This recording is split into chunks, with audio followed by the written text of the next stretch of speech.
When all of us walked out of a movie theater wishing we were Indiana Jones, archaeology was never the same again. Gone were the gloomy images of dirt and drudgery, replaced by a gigantic bowling ball bearing down on a brave action hero. In one adventure after another, Indy never troweled for scraps of broken pottery or labored to write an excavation report. Instead, he grabbed up golden idols, magic rocks, and alien skulls.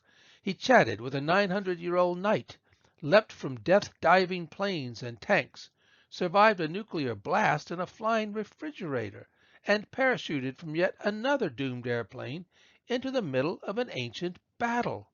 Now, that's a resume, unrealistic, but riveting. Meanwhile, no kid ever came home from the movies and announced, I want to be a numismatist when I grow up. That's because no one makes full-length action films like this one.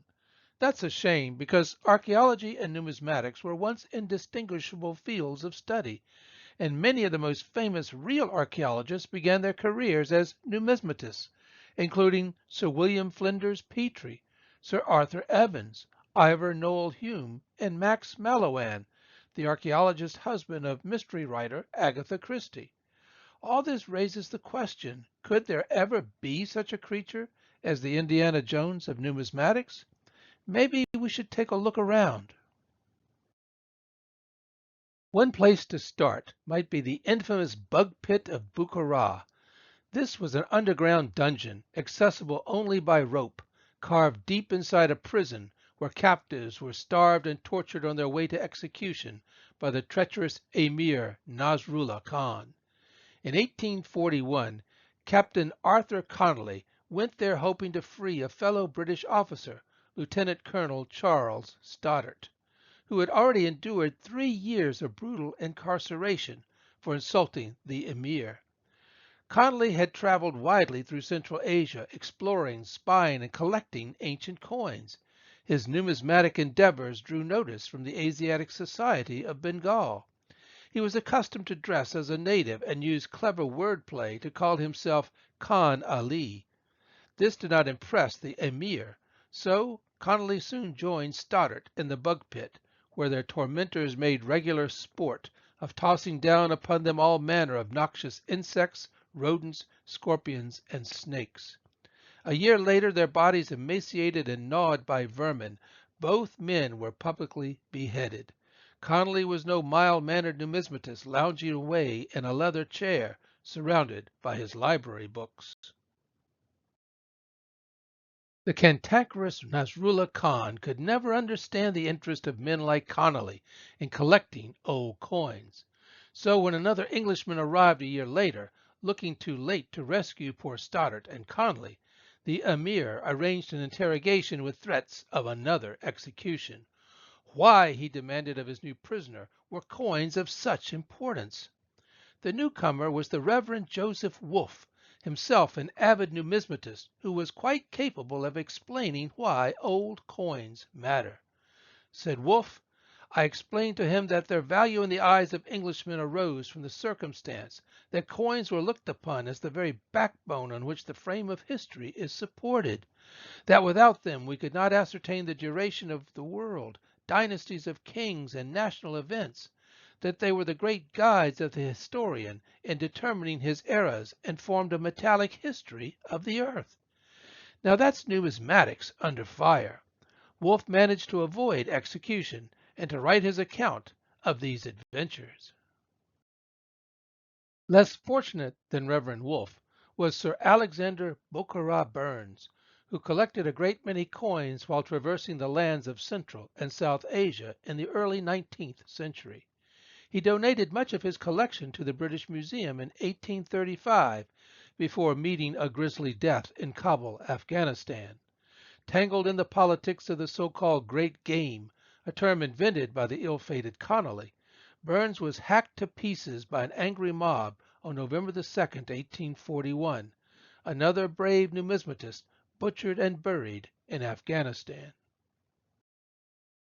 We turn next to the Mediterranean and a man with nerves of steel and a stomach full of gold.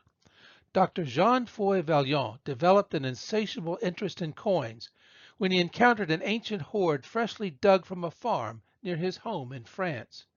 He soon became one of the most famous numismatists of the 17th century, and he was commissioned by King Louis XIV to help build up the royal French collection. To that end, Vallon journeyed throughout Europe, the Mediterranean, and the Middle East in search of rare specimens. On one of these numismatic missions, he was captured by pirates as he sailed along the coast of Italy. Held prisoner in Algiers for nearly 5 months, Vallon was eventually set free, and the ancient coins he had been collecting were restored to him, 200 silver and 20 of gold. But his adventure was not yet over. On his way back home, Vallon's ship was pursued by more pirates, these from the coast of Morocco. Desperate to save the better part of his ancient coins, the numismatist took matters into his own mouth. He swallowed 20 gold coins and awaited his fate. Fortunately, a favorable wind made good his escape. Unfortunately, he still had a heavy load of gold in his gut. By the time he reached France, Vallon was in deep distress. Although a doctor himself, he sought medical intervention, but the only remedy was to pray for the safe passage of the coins through his body, just as he had finally completed safe passage across the Mediterranean Sea. Only about half his swallowed cargo had been, well, retrieved when Vallon reached Lyons. There he visited an old friend who shared his love for coins, even those that had lately been carried to safety inside Vallon. As his friend Sylvestre Dufour examined these coins, Vallon described the others yet to make their appearance. Dufour was stunned to hear that one of the latter was a rare gold aureus of the Roman Emperor Otho, who had only reigned for 3 months. Sight unseen, Dufour negotiated a price for this hidden prize, and patiently waited for it to emerge so that he could claim it and clean it. The remaining 19 gold coins joined the French collection, and to this day numismatists wonder which specimens in Paris's Bibliothèque Nationale once passed end to end through the body of the valiant Vallon.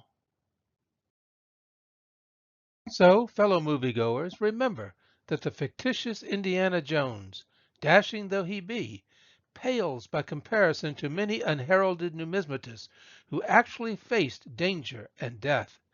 There are certainly others that I have not mentioned, and perhaps some viewers will share their own favorites. I'm Dr. Frank L. Holt, thanking you for watching and hoping that you will like, subscribe, and share this channel with your friends. I'll see you here next time.